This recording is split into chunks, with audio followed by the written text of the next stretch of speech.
simpulannya adalah bekerja sama dengan partai-partai yang kemudian belum punya capres kah atau yang sekarang memang ada di pemerintahan Yang belum saja? punya capres juga ada di dalam pemerintahan, tetapi juga punya rekam jejak sejarah perjuangan bangsa.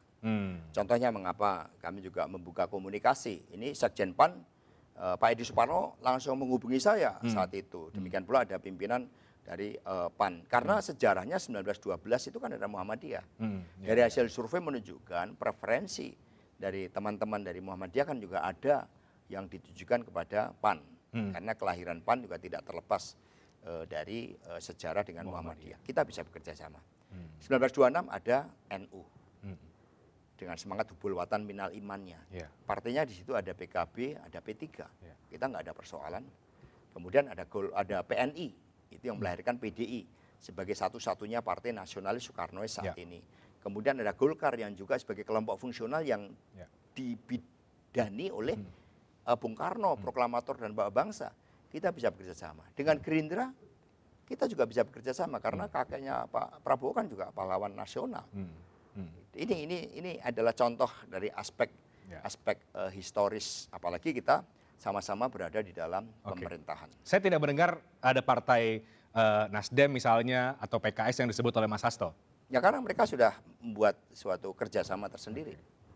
Sehingga kurang elok kalau kami mengganggu kerjasama yang sudah dilakukan. Kami kan kerjasama ini dengan menggunakan mata hati, dengan nurani yang baik, kemudian juga etikat baik bagi kepentingan bangsa dan negara. Jadi ada aspek-aspek yang kemudian tadi Mas Hasto sebutkan ini menjadi pertimbangan. Koalisi besarkah atau koalisi yang cukup beberapa partai saja yang menurut Mas Hasto atau PDI Perjuangan ini terbaik di kerjasama mendukung Pak Ganjar Pranowo?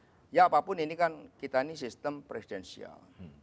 Dan multi partainya sebenarnya masih masuk kategori kompleks karena ada 9 partai politik di DPR RI. Kita berharap dulu sebenarnya parliamentary threshold ini bisa dinaikkan. Tapi kan karena COVID tidak terjadi perubahan undang-undang itu. Sehingga secara empiris juga terbukti 2014 ketika hanya bermodalkan sedikit di atas 20%, ternyata presiden yang dipilih langsung oleh rakyat ini bisa terkooptasi oleh kekuatan-kekuatan di parlemen yang jauh lebih besar dari itu. Akibatnya terjadi tsunami politik. Saat itu pimpinan dewan yang seharusnya menjadi jatah PDI Perjuangan sebagai pemenang pemilu itu dilakukan perubahan secara pragmatis. Lewat MD3 saat itu perubahan MD3